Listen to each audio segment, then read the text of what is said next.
नमस्कार दोस्तों, ocean network में आपका स्वागत है। आज बात करेंगे इस समय जो हालात हैं और जिन हालात में भारत G20 सम्मेलन करा रहा है। अब तो G20 की उल्टी गिनती शुरू हो चुकी है।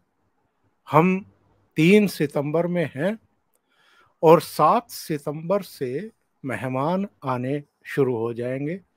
अमेरिका के राष्ट्रपति लैंड कर जाएंगे।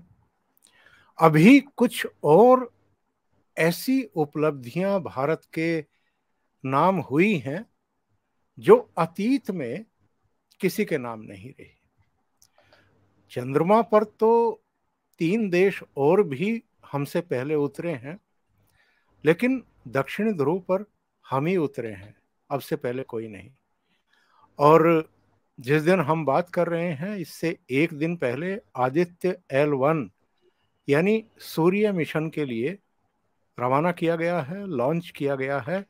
124 दिन की यात्रा के बाद L1 पॉइंट पर जाने के उपरांत वो स्थिर होगा और फिर सूरज से जुड़े हुए बहुत सारे तथ्यों के विश्लेषण करके उनकी जानकारियां इसरो को भेजना शुरू करेगा। मैं अगर बाकी चीज़ों की भी आपको जानकारी देना शुरू करूं तो ये प्रोग्राम आधा निकल जाएगा।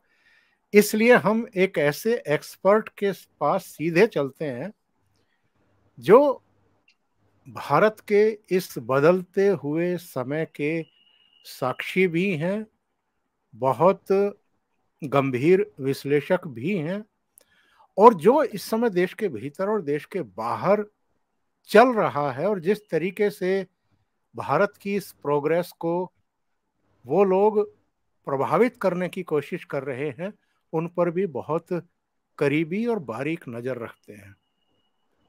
बहुत सारे मुद्दे हैं जिन पर आज चर्चा करेंगे। सीधे जुड़ते हैं आपके जाने पहचाने चेहरे, सुप्रीम कोर्ट के जाने माने अधिवक्ता और सामाजिक, राजनीतिक और आर्थिक मामलों के विशेषज्ञ विजय सरदाना साहब से। विजय जी, बहुत स्वागत है। नमस्कार। नमस्कार। विजय जी, भारत के लिए यह कितना अहम समय है। एक साथ इतनी उपलब्धियों के बीच घरेलू और जो वैश्विक चुनौतियां हैं, इनके बावजूद हम कैसे यहां से, यानी जहां खड़े हैं, जो अहम गोल है, टारगेट है, उसकी तरफ अब और कितना तेजी से कैसे बढ़ सकते हैं। प्रधानमंत्री ने तो 2047 का एक टारगेट दिया है और वो बहुत कुछ करते हुए दिखाई भी दे रहे हैं, तो थोड़ा सा इस पर रोशनी डालिए। ओंकार जी, सबसे पहले आपको और सभी दर्शकों को मेरा प्रणाम। जी, बहुत स्वागत है सर, इसको आज की जो स्थिति है और जो आपने कहा कि इतना बहुत कुछ पैरेलल, बहुत सारे पॉजिटिव डेवलपमेंट हो रहे हैं, इसको समझने के लिए हमें भारत के इतिहास पे भी एक नजर डालनी जरूरी है। जी जी। ये देश जिसने दुनिया को गीता दी, ये देश जिसमें रामायण और महाभारत का सृजन हुआ, ये देश जिसमें वेदों का सृजन हुआ, ये देश जिसने दुनिया को जीरो दिया, ये देश जिसने दुनिया को गिनती सिखाई, ये देश जिसने दुनिया को अर्थशास्त्र दिया, ना जाने क्या क्या दिया। और वो कब दिया? आज से 5000 साल पहले। तो जो आज हो रहा है इस देश में, अगर देखा जाए तो ये तो 1000-2000 साल पहले हो जाना चाहिए था।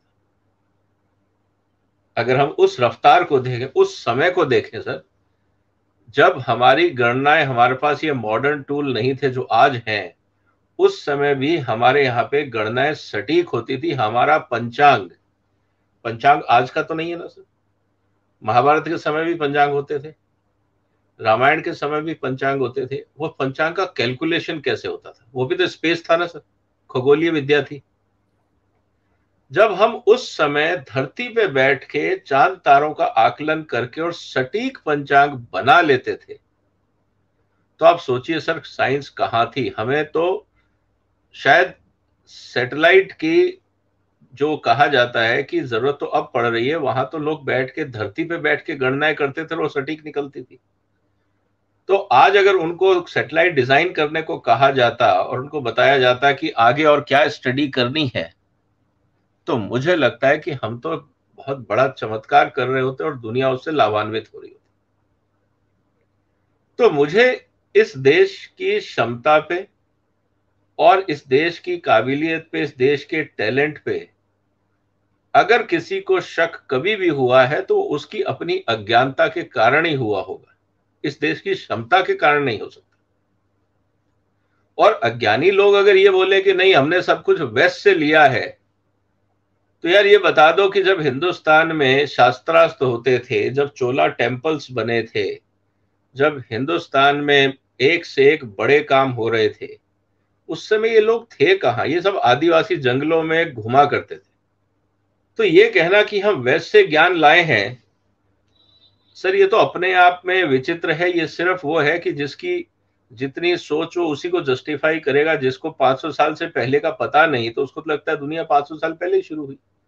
जिसके पास 1000 साल का ज्ञान है, पिछले 1000 साल का, तो वो कहेगा भारत तो पिछले 1000 साल पहले ही शुरू हुआ, उससे पहले तो कुछ था ही नहीं। तो ये एक आपकी अपनी काबिलियत और क्षमता पे डिपेंड करता है कि आप भारत की ग्रोथ को कैसे देखते हैं। और जो लोग आज भारत की ग्रोथ को देख के परेशान होंगे, तो अगर वो भारत का इतिहास पढ़ेंगे तो वो पागल हो जाएंगे। क्योंकि 5000 साल पहले के जो आंकड़े मिलेंगे, अगर उसको वो ईमानदारी से निष्पक्ष होके, जबरदस्ती उसमें बायसनेस ना करें, अपने आप को इंटेलिजेंट प्रूव करने की कोशिश ना करें, तथ्यों के आधार पे जाएं, तो ऐसे लोगों को तो बहुत जल्दी पागल डिक्लेयर करना पड़ेगा। उनको समझ ही नहीं आएगा ये हुआ कैसे था इस देश में। तो जो आज भारत में हो रहा है, जिस सवाल को आपने उठाया, अब मैं उस पर आता हूं। सर इस देश को कौन रोक सकता है? इस देश को आप नहीं रोक सकते, इस देश की क्षमताओं को आप नहीं रोक सकते, क्योंकि इंस्पिरेशन तो सब तरफ भरा हुआ है। आप रामायण उठा लीजिए, गीता उठा लीजिए, महाभारत उठा लीजिए, पुराण उठा लीजिए, वेद उठा लीजिए, हर जगह तो एक से एक साइंटिफिक तथ्यों के आधार पे, आपको लॉजिक के आधार पे चीजें बताई गई हैं। अब वो हमें विचित्र लगती हैं, लेकिन जब हम उसकी वैज्ञानिक खोज करने जाते हैं तो वो चीजें सही पाई जा रही। तो कहने का मतलब ये है सर कि ये तो बहुत पहले हो जाना चाहिए था। और जो आज भारत में हो रहा है, हम ये कह सकते हैं कि हमें टाइम लगा, क्योंकि करीब 800 साल की गुलामी ने इस देश को बर्बाद किया। लोग लूट के ले गए, हमारी लाइब्रेरियां जला दी, नालंदा जैसी लाइब्रेरियां जला दी, तक्षशिला जैसी हमारी यूनिवर्सिटीज को बर्बाद कर दिया। इस देश ने हर उस चीज को बर्बाद किया जो जिसके लिए भारत, मतलब कि इस देश के आक्रांताओं ने उस हर चीज को बर्बाद किया जिसके लिए देश जाना जाता था। चाहे यहाँ का आर्ट एंड कल्चर था, चाहे यहाँ का क्राफ्ट था, चाहे यहाँ के हैंडीक्राफ्ट थे, चाहे यहाँ की संस्कृति थी, चाहे हमारी वास्तुशिल्प कला थी, हर उस चीज को आक्रांताओं ने बर्बाद करने की कोशिश की जिसके लिए ये देश जाना जाता था। लेकिन फिर बात वही है कि कुछ बात है ऐसी कि हस्ती मिटती नहीं हमारी, तो हम फिर खड़े होते हैं। तो अब जो भारत आप देख रहे हैं, ये दोबारा वही भारत है जो था और हमेशा रहेगा। दोबारा भारत अपने पैरों पे खड़ा हो रहा है, तो इसमें कोई विचित्र बात नहीं। और विजय जी, बहुप्रतीक्षित G20 समिट अब बस अगले हफ्ते होने वाला है। 2/3 आबादी और इतनी ही जीडीपी का प्रतिनिधित्व करने वाले देशों के प्रमुख नई दिल्ली में होंगे। तो मैं ये जानना चाहता हूं, दर्शक भी जानना चाहते होंगे, कि इस अवसर का भारत किस तरीके से अधिक उपयोग कर सकता है, अपनी अर्थव्यवस्था को भी आगे ले जाने के लिए, वैश्विक मंचों पर अपनी भूमिका निभाने के लिए, मजबूत भूमिका निभाने के लिए। और नो डाउट यूएनएससी में अब तो हम और पुख्ता दावेदारी कर सकते हैं, क्योंकि हम विश्व की सर्वाधिक आबादी वाले देश भी बन चुके हैं। सर, तीनों महत्वपूर्ण मुद्दे उठाए हैं आपने। पहला, G20 और भारत की आर्थिक स्थिति और भारत का प्रतिनिधित्व। सर, आज दुनिया का सबसे बड़ा बाजार हम हैं, 140 करोड़ से ज्यादा की आबादी है। दुनिया का सबसे बड़ा बाजार हम हैं, दुनिया की तीसरी अर्थव्यवस्था हम बन गए हैं, पांचवी। तीसरी बनने में देर नहीं है, अपने आप अगले 2-3 साल में आप देखेंगे वो ग्रोथ भी आपको दिखेगा। तो और भारत में जब G20 की मीटिंग हो रही है, इस बात को तो हमें भारत के प्रधानमंत्री को साधुवाद देना ही पड़ेगा कि किस तरह से उन्होंने दिल्ली को चमकाया है, और उनको ये पता है कि जब भारत में विदेशी मेहमान आएंगे तो उनको भारत का क्या रूप दिखाना है। He is very serious on this. इसीलिए आप देख लीजिए जिस तरह से दिल्ली में जो सुधार हुआ है, वास्तव में नई दिल्ली की मैं बात करूं तो दिल्ली अब नई लगने लगी है। चाहे आप एयरपोर्ट से आए, मैं भी आ रहा हूं, रास्ते भर आपको मतलब लगता ही नहीं है कि ये वही दिल्ली है। सफाई हो रखी है, हर जगह काम चल रहा है, रात को लोग पेंटिंग कर रहे हैं सर। मतलब आप समझिए कि कितना प्रेशर है एडमिनिस्ट्रेशन पे। वो सरकारी डिपार्टमेंट्स, वो कॉन्ट्रैक्टर्स जिनको ये कहा जाता था यार ये किसी काम के नहीं है, कोई काम पूरा नहीं करेंगे, मैं भी आ रहा हूँ, रात को लोग लगे हुए पेंटिंग करने में, फुटपाथ खोदने में, वहां पे अलाइनमेंट ठीक करने में। इसका मतलब सबके ऊपर डंडा है, सबके ऊपर टाइमलाइन है कि ये कब क्या काम खत्म होना चाहिए। और आपकी जानकारी के लिए मैं बता दूं, रोज जब मैं सड़कों से अलग अलग निकलता हूं, कहीं मुझे कचरा दिखता है, कहीं पे मुझे कुछ चीजें टूटी हुई दिखती हैं, तो मैं सीधा ट्वीट पीएमओ और CPWD, Delhi police, LG office को कर देता हूं कि सर यहाँ इस कोने में गंदगी पड़ी है, जरा इसको भी देख लें क्योंकि मेहमान यहाँ से निकलेंगे। और उस पर कार्रवाई होती दिखी है, 1-2 दिन में आप देखेंगे वहां से गंदगी साफ हो गई। तो कहने का मतलब ये है कि आप ये समझिए कि सरकार कितनी सजग है भारत की छवि पेश करने। पहली बात, जब आदमी, मैं भी बहुत सारी इंटरनेशनल मीटिंग्स में गया हूँ, जैसे ब्रिक्स की मीटिंग्स हैं, वर्ल्ड इकोनॉमिक फोरम्स की मीटिंग है, बाकी आसियान मीटिंग्स, बहुत सारी मीटिंग्स मैं अपनी लाइफ में अटेंड करी हैं, जहाँ पे मोदी जी भी आए थे, मनमोहन सिंह जी भी आए थे, राष्ट्राध्यक्ष बाकी भी आए हैं, वॉशिंगटन भी मैं गया, पेरिस भी गया, अलग अलग देशों में गया और सारी अंतर्राष्ट्रीय मीटिंग अटेंड करी। आप जब उतरते हैं तो आपको एक फील आता है कि यहाँ कोई इंटरनेशनल इवेंट हो रहा है। जब हम दिल्ली की सड़कों पे घूम रहे हैं, हम तो क्योंकि दिल्ली के रहने वाले, हमें फील हो रहा है कि कोई बड़ा इवेंट हो रहा है। तो जो मेहमान आएगा बाहर से, उसको कैसे लगेगा कि अचानक वो उतरेगा तो सड़क के दोनों तरफ उसको हाथी दिखेंगे, फवारे चलते हुए दिखेंगे, सुंदर सुंदर लाइटें लगी हुई दिखेंगी, फूलों से सजी हुई सड़कें दिखेंगी, हर जगह ट्रैफिक पुलिस है, रात को पूरी पुलिस की गाड़ियां हर चौराहे पे खड़ी हैं। कहने का मतलब क्या है सर कि दिल्ली के एक पॉजिटिव रूप, भारत का एक सकारात्मक छवि विदेशी मेहमानों के पास कैसे जाए, मुझे लगता है इसकी तैयारी एक एक पॉइंट बाय पॉइंट काम मोदी साहब की टीम ने किया होगा। अब रही बात प्रगति मैदान की, क्योंकि सुप्रीम कोर्ट जाना होता है तो सामने ही प्रगति मैदान है। खुद देख के ताजुब होता है कि ये सड़कें जहां पे इतनी गंदगी रहती थी, कोई साफ नहीं करता था, फुटपाथ टूटे हुए थे, आज जगमगा रहे हैं, वहां फवारे हैं, मल्टी कलर्ड फवारे हैं, फूल लगे हुए हैं। मतलब आपको लगता ही नहीं कि वही सड़कें हैं जहां पे टूटी हुई सड़कों को हम कूद कूद के पार किया करते थे।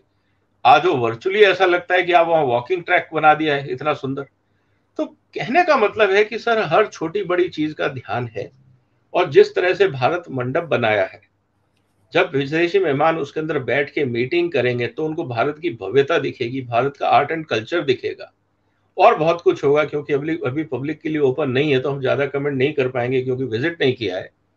लेकिन जिस तरह से विदेशी मेहमानों का स्वागत होना चाहिए और जिस ग्रैंडियर से, जिस भव्यता से, मुझे लगता है मोदी साहब इसके बारे में काफी वाकिफ है और वो करना भी जानते हैं। एक अच्छा मेहमान नवाजी कैसे की जाती है एक होस्ट के द्वारा, एक मेजबान के द्वारा, मेरे ख्याल से मोदी साहब उसकी पूरी तरह से जानकारी रखते हैं और हर मेहमान को एक भारत की पॉजिटिव छवि मिले, इसका पूरा ध्यान रखा जाएगा।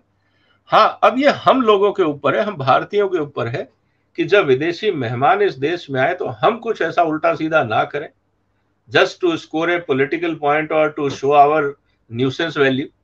चाहे वो पॉलिटिकल प्रोटेस्ट की आप बात करो या कुछ भी तमाशे की बात करो, अल्टीमेटली वो न्यूसेंस वैल्यू है। क्योंकि जब आपके देश में मेहमान हो, उसी समय आपको अगर तमाशा करना और नाटकबाजी करनी हो, तो ये फिर देश के साथ गद्दारी है। ये आपको ये नहीं कह सकते कि हमारा राइट ऑफ प्रोटेस्ट है। आपके पास 365 दिन और भी थे, आपको वही 2 दिन मिले तमाशा करने के लिए। तो ये बात हमें समझनी होगी। अगर हम अपने पे संयम रखें, अपने दिमाग का मतलब कि जरूरत से ज्यादा ऐसा हरकत ना करें जिससे देश की छवि खराब हो, तो मुझे लगता है जो तैयारी हुई है वो इस देश की पॉजिटिव छवि लेके जाएगी। जिस तरह से मेरे ऑफिस के साइड में 2-3 5 स्टार होटल्स हैं, किस तरह से वहां काम चल रहा है, किस तरह से वहां सिक्योरिटी है, किस तरह से बाकी वहां पे अरेंजमेंट्स हो रहे हैं, देख के लगता है कि हर छोटी बड़ी चीज का ध्यान रखा गया है और ये एक पॉजिटिव मैसेज जाएगा। और जब लोग यहाँ के देखेंगे भारत का मैनेजमेंट सिस्टम, इंफ्रास्ट्रक्चर, बाकी चीजें, तो जो लोग अभी तक सोच रहे थे कि शायद चाइना इन्वेस्ट करें, कहीं और इन्वेस्ट करें, डेफिनेटली उनको एक बार अपनी ड्राइंग बुक पे वापस जाके भारत को ऐड करना पड़ेगा कि यार let us explore India as well. तो ये एक पॉजिटिव तो रहेगा। और विजय जी, ये जो चीन के राष्ट्रपति के पेट में मरोड़ उठनी शुरू हुई है, इसकी क्या वजह मानते हैं आप? सर देखिए, जैसा मैंने कहा कि हर इंटरनेशनल लेवल पे हर आदमी अपना प्रोटेस्ट करने का और अपने बात को रखने का एक तरीका होता है। वो भी अपना खेल खेल रहे हैं, उसमें उनका हक है। अब हम ये कैसे उम्मीद करें कि हर आदमी भारत के हित की बात करेगा? कुछ लोग ऐसे भी होंगे जो चाहेंगे कि भारत के नेगेटिव मतलब कि असर जाए, जो भी डेवलपमेंट हो रहा है। जैसे कहते हैं ना कि जब सब कुछ ठीक हो रहा हो तो एक आदमी आके तो गंद मचा ही सकता है, क्योंकि उसको अपनी प्रेजेंस दिखानी है। तो उम्मीद है कि चाइना के इतने इवेंट हुए हैं, हमने कभी ऐसी हरकत नहीं करी। वहां पे दुनिया भर के बड़े बड़े इवेंट हुए, मैं भी गया और काफी अच्छा इवेंट करते हैं, ऐसा नहीं है। वो भी बहुत अच्छा अरेंजमेंट्स करते हैं। मैं भी उनके हॉस्पिटलिटी का मैंने भी फायदा उठाया है, क्योंकि मैं डेलीगेट था बहुत सारी कॉन्फ्रेंसेज और इंटरनेशनल इवेंट्स में। तो वो भी अच्छा काम करते हैं। लेकिन जब भारत की तरक्की की बात हो रही है, भारत में मेजबानी हो रही है, तो तब चाइना को ऐसी कोई हरकत नहीं करनी चाहिए जो भारत की छवि या भारत की इमेज या भारत के एफर्ट्स को कम करके दिखाए। तो ये मेरा रिक्वेस्ट है। अब चाइनीज हैं, उनकी अपनी सोच है, लेकिन अगर कोई चाइनीज आपका प्रोग्राम देख रहा है और मेरी बात सुन रहा है और वो अगर उसकी पहुंच जीपिंग साहब तक है, तो हमारा निवेदन है कि देखिए, हमने आपके किसी भी शुभ काम में कोई गड़बड़ नहीं करी है, ना हमारी कोई नीयत है इस तरह की। आप भी मेच्योरिटी दिखाइए और भारत के जो प्रयास हैं इसका आप समर्थन करिए। और अल्टीमेटली जब हम बात कर रहे हैं वसुदैव कुटुंबकम की, तो उसमें आप भी शामिल हैं। और विजय जी, ये तो भारत का कोई निजी काम नहीं है, G20 सम्मेलन है। चीन के अलावा भी 19 देश इसके अस्थायी सदस्य हैं और 9 विशेष आमंत्रित हैं। और इसके अलावा जो अंतर्राष्ट्रीय मंच हैं, कई संगठनों को विशेष आमंत्रित के तौर पर यहाँ आमंत्रित किया गया है। अमेरिका के राष्ट्रपति जो बाइडेन ने तो बल्कि कह दिया है कि शी जिनपिंग को नई दिल्ली पहुंचना चाहिए। और मैं जर्मनी के चांसलर का बयान पढ़ रहा था, उन्होंने कहा था कि अगर नहीं आएंगे तो कौन सा आसमान टूट पड़ेगा। ना आए, ये उनकी जिम्मेदारी है कि वो इस तरह के सम्मेलन में वैसे ही हिस्सेदार हों जैसे अन्य 18-19 देश जो हैं उनके राष्ट्र प्रमुख शामिल हो रहे हैं, पुतिन साहब को छोड़ करके। पुतिन साहब क्यों नहीं हो रहे हैं ये तो सबको पता है, लेकिन शी जिनपिंग क्यों नहीं हो रहे हैं? क्या भारत की जो हाल की अंतरिक्ष की उपलब्धियां हैं उनसे किल से हुए हैं, या चीन में जो मल्टीनेशनल्स कोविड काल के बाद से और अमेरिका के साथ जो इनकी टसलबाजी ट्रेड को लेकर के चल रही है, दूसरे इश्यूज को लेकर के, ताइवान, दक्षिण चीन सागर में, प्रशांत हिंद महासागर में जो इनकी दादागिरी है, जिन देशों से सीमाएं लगती हैं उनके साथ जिस तरह का ये घात करने की कोशिश कर रहे हैं। जैसे अभी एक विवादित नक्शा जारी कर दिया जिसमें लद्दाख का एक हिस्सा, अक्साई चीन, इसके अलावा अरुणाचल के कुछ हिस्से दिखा दिए, वियतनाम, फिलीपींस, कई देशों के कुछ पार्ट और दक्षिण चीन सागर पर पूरा अपना दावा प्रस्तुत कर दिया इन्होंने। इसके चलते भी, और जो क्वाड बना है जिसमें अमेरिका है, भारत है, जापान है, ऑस्ट्रेलिया है, उसके चलते भी इनके पेट में मरोड़ उठ रही है, दर्द हो रहा है। पॉसिबल है ना सर। देखिए क्या होता है कि कभी कभी आदमी, प्रोटेस्ट के कई तरीके हैं। अगर किसी ने बुलाया, आप नहीं गए, आपने मना कर दिया कि मैं नहीं आ रहा फॉर वट एवर रीजन, एक बात ये होती है। दूसरा ये होता है कि आप इस बात से अवॉइड करना चाहते हैं कि मैंने तो उल्टे सीधे 50 काम किए, एम्बेरेसिंग सिचुएशन ना हो जाए, कल को कोई मेरे से कोई उठ के सवाल ना पूछ ले कि यार तुम क्या तमाशा कर रहे हो, आप उसको भी अवॉइड करना चाहते हो। तो कई कारण हो सकते हैं। और राष्ट्राध्यक्ष पे उस लेवल पे आके अब 50 लोगों के बीच में उनको लगेगा यार मैं एक्सक्लूसिव वीआईपी तो नहीं हूं, और वहां पे सारा अटेंशन बाकी लोगों को होगा, मुझे अटेंशन नहीं मिलेगा, अमेरिका के राष्ट्रपति हैं, बाकी लोग हैं, तो मेरी को तो आई विल बी 1 in 50। तो वहां पे ये सोच भी हो सकती है। तो कुछ पर्सनल क्राइटेरिया भी हो सकता है, कुछ पॉलिटिकल हो सकता है, कुछ स्ट्रेटेजिक हो सकता है, तो कुछ भी हो सकता है। लेकिन देखिए सर, मेरा ये मानना है कि हम हर दुनिया में हर आदमी को प्लीज नहीं कर सकते। हमने अपनी तरफ से सबको आमंत्रित किया, हमारा फर्ज था, वो हमने पूरा किया। उनके स्वागत के अंदर किसी तरह की कोई कमी नहीं छोड़ी जाएगी, ये इंतजाम भारत सरकार ने पूरा कर लिया है। किसी भी तरह का भेदभाव नहीं है, हमारे लिए 50 के 50 बराबर हैं, क्योंकि सब हमारे मेहमान हैं। और भारतीय संस्कृति में तो मेहमान जो होता है वो भगवान के बराबर होता है। हम उसमें उसका स्टेटस नहीं देखते हैं कि वो कौन बड़े देश का है, कौन छोटे देश का है। अगर आज वहां पे आयरलैंड के भी प्रधानमंत्री आएंगे या स्पेन के भी प्रधानमंत्री आएंगे और अमेरिका के भी आएंगे, हमारे लिए दोनों बराबर है। ऐसा नहीं है कि हम उनको तो वहां बुके दे देंगे और इनको कहेंगे ठीक है यार तुम गाड़ी में बैठो, मैं बाद में मिलता हूं। ऐसा तो होगा नहीं। तो कहने का मतलब ये है सर कि हमारे यहाँ हमारी संस्कृति के बारे में शायद लोग कम जानते हैं। हमारे लिए सब बराबर हैं। जब हमारे देश के मेहमान हैं तो सब भगवान के बराबर हैं। हम अपने अतिथि देवो भव की भावना से हम सबका स्वागत करेंगे। उसके बाद उन लोगों को सोचना है वो अपने बारे में क्या सोचते हैं। अगर उनको लगता है कि नहीं, उनको एक्सक्लूसिव वीवीआईपी ट्रीटमेंट चाहिए, हम 50 के बीच में नहीं बैठ सकते, हमारा ईगो हर्ट होता है, अब सर वो उनका निजी सवाल हो सकता है। रही बात दूसरी कि जिस तरह से उन्होंने मैप निकाला, बाकी तमाशे किए, जिसके कारण ऑब्वियसली हर आदमी क्वेश्चन करेगा, चाहे साउथ चाइना सी हो, चाहे भारत के बॉर्डर्स हो या कहीं पे भी हो। जब आप दूसरों के क्षेत्र में अतिक्रमण करेंगे तो हर आदमी का ऐतराज है। लेकिन अब आपकी आदत है कि आपको अतिक्रमण करना ही है, वो आपकी पॉलिसी है, और हमारी पॉलिसी है कि कोई अतिक्रमण करेगा तो हम उसको प्रोटेस्ट करेंगे। तो आप अपना काम कर रहे हैं, हम अपना कर रहे हैं, तो इसमें परेशान क्यों होते हैं? तो मुझे लगता है मेच्योरिटी इस बात में है कि आना चाहिए। तो अब सस्पेंस क्रिएटेड है, तो देखते हैं क्या होता है। और विजय जी, कुछ अंतरराष्ट्रीय ताकतें हैं जिनकी इधर शिनाख्त भी हो चुकी है। जॉर्ज सोरोस से लेकर के आईएसआई, खालिस्तानी, कुछ देशों के हेड जो भारत को अस्थिर करके चोट पहुंचाना चाहते हैं, उसकी प्रगति को रोकना चाहते हैं। कुछ हमारे घर के भी हैं जो इनके एजेंडे को किसी ना किसी रूप में आगे बढ़ाने की कोशिश करते हैं। और अब तो प्रेस कॉन्फ्रेंस करके उनकी एजेंडे को आगे बढ़ाने में इन लोगों को शर्म भी महसूस नहीं होती है। और ये लोग एक्सपोज भी हो चुके हैं। सोशल मीडिया पर तो इनको गालियां भी पड़ती हैं बल्क में। मेरा सवाल ये है कि जो घर के भीतर हैं, ऐसे लोगों पर नकेल कसने का समय आ गया है क्या? सर देखिए, मेरा ये मानना है कि आज जनता समझदार है। वो जमाना गया जब हम किसी एक आदमी को कहें कि देखिए ये खराब है। जनता इतनी मैच्योर हो गई है कि आपने खुद देखा होगा कि जैसे ही कोई आदमी स्टेटमेंट डालता है, उसके फेवर और अगेंस्ट में सैकड़ों रेस्पॉन्स सोशल मीडिया पे आ जाते हैं। उस सोशल मीडिया को किसी को कहा नहीं जाता कि तुम ये रिप्लाई दो, लोग शुरू हो जाते हैं। इसका मतलब यह है कि लोग हर चीज पे नजर रखते हैं, हर चीज के ऊपर निगाह रखते हैं। अब सवाल यह है कि कुछ लोग देश के खिलाफ जाते हैं। सर जयचंद तो हमेशा रहे।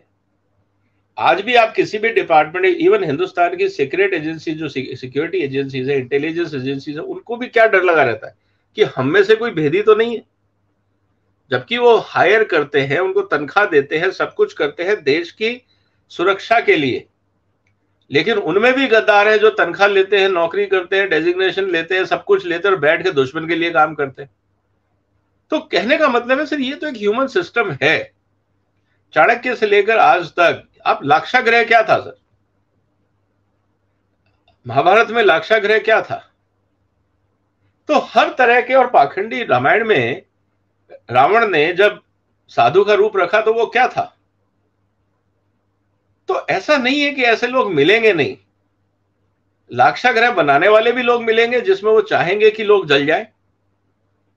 आपको रावण मतलब साधु के भेष में रावण भी मिलेंगे, जयचंद भी मिलेंगे, हर तरह के गद्दार हर समय में मिलेंगे, क्योंकि हर समय हर आदमी उस स्टेट ऑफ माइंड में नहीं होता है कि हाँ मैं पॉजिटिव सोच रहा हूं और मेरा देश अच्छा कर रहा है, मेरे को खुशी हो रही है।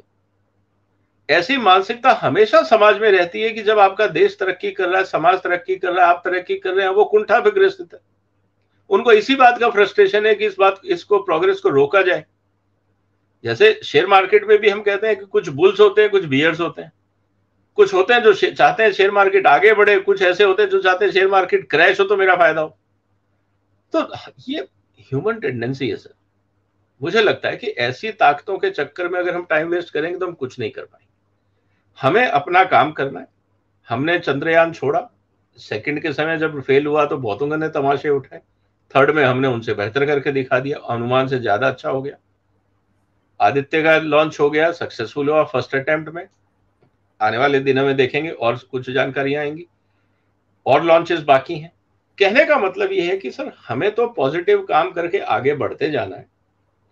अब कौन क्या बोलता है, किसको परवाह है सर? वो तो कहते हैं ना कि सर कारवां चलता रहा, जिनको भौंकना है भौंकते रहो, क्या फर्क पड़ता है। तो मुझे लगता है भारत के पास टाइम नहीं है कि हम उन लोगों के ऊपर टाइम लगाएं जो लोग देश के बारे में और हमारे और आपके बारे में नेगेटिव सोचते हैं। Just ignore them and carry on with the good work. यही हम कर सकते हैं, क्योंकि हमारे हाथ में तो सिर्फ कर्म लिखा है, फल देना तो हमारे हाथ में है नहीं। ये तो गीता में साफ लिखा है। तो हम अगर अच्छा काम करेंगे तो जैसा कर्म करेगा इंसान वैसा फल देगा भगवान। तो हम अच्छा कर्म करते जाएं, कर्म फल अच्छा मिलेगा। अब चिल्लाने वाले चिल्लाते रहे, वो चिल्लाने का कर्म करेंगे तो उनको नेगेटिव रिप्लाई मिलेगा, वो भी भगवान ही देख लेगा। तो मुझे नहीं लगता कि sir we should waste time on such jokers. आपने दो चीज़ों का जिक्र किया है विजय जी, चंद्रयान 3 का सॉफ्ट लैंडिंग, और अब तो वहाँ से बहुत सारी सूचनाएं मिल रही हैं, ऐसी ऐसी खोज कर रहा है हमारा प्रज्ञान रोवर के। शायद इससे पहले लोगों को पता नहीं था कि वहाँ ऑक्सीजन भी है, सल्फर भी है, तमाम दूसरी चीज़ें भी हैं। हाइड्रोजन भी मिल जाए तो क्या बात है, उसकी अभी खोज चल रही है। आदित्य L1 की आपने चर्चा की, G20 समिट भी हो चुका होगा, और मानसून सत्र में जो अविश्वास प्रस्ताव लेकर के ये लोग आए थे, पता नहीं क्यों लेकर के आए थे, उस पर भी जो मास्टर स्ट्रोक प्रधानमंत्री ने, गृह मंत्री ने चलाए हैं इनके ऊपर, जाहिर है सिवाय बौखलाहट के कुछ होगा नहीं। अब विशेष सेशन 5 दिन का नई पार्लियामेंट में बहुत सारे कयास लगाए जा रहे हैं इसको लेकर के। क्या एजेंडा होगा इसको लेकर के तो रोजाना टेलीविजन चैनलों पर इस समय बहस चल रही है। 1 नेशन 1 इलेक्शन, महिला आरक्षण या कुछ और, वक्फ से रिलेटेड, वर्सेस एक्ट को लेकर के तमाम तरह की चर्चाएं हैं। आपका क्या मानना है, क्यों ये 5 दिन का सेशन बुलाया है, और कौन सा सरप्राइज होगा मोदी और शाह के बस्ते में जिसको वो निकाल करके देश दुनिया के सामने रखने वाले हैं नई पार्लियामेंट में पहले सत्र में? सर देखिए, मुझे लगता है ये अचानक 5 दिन का सम्मेलन बुलाने के 2 कारण हो सकते हैं। एक तो डेट्स की जहां तक बात है, आपको पता है कि हिंदू संस्कृति में तिथियों का बहुत महत्व होता है। हो सकता है ये 5 दिन वो हों जिनको बहुत शुभ माना जाता हो इस देश के लिए, तो इसीलिए ये 5 दिन तय किए गए, पहली बात। अब उसके पीछे क्या किसका एडवाइस है मुझे नहीं पता, मैं एक असेसमेंट ले रहा हूँ कि हिंदुस्तान में जब, क्योंकि एक नया पार्लियामेंट भवन की हम बात कर रहे हैं, तो ऐसा तो है नहीं कि नारियल फोड़ने से काम चल जाएगा। वहां पे भी काफी लंबी चौड़ी प्रक्रिया होगी, नए सदस्य आएंगे, उनको बैठाया जाएगा, उनका वेलकम किया जाएगा, उनको सब कुछ ऐसा भी नहीं है कि जाओ कुर्सी लगी हुई है जाके बैठ जाओ, वो भी मोदी साहब नहीं करेंगे। उनकी सबकी भव्य तैयारी भी होगी, उन सबको कुछ ना कुछ सम्मानित भी किया जाएगा। तो मुझे लगता है उस पूरी प्रक्रिया में 1-2 दिन का वो भी समय होगा, जिसमें आप सेलिब्रेशंस भी कह सकते हैं।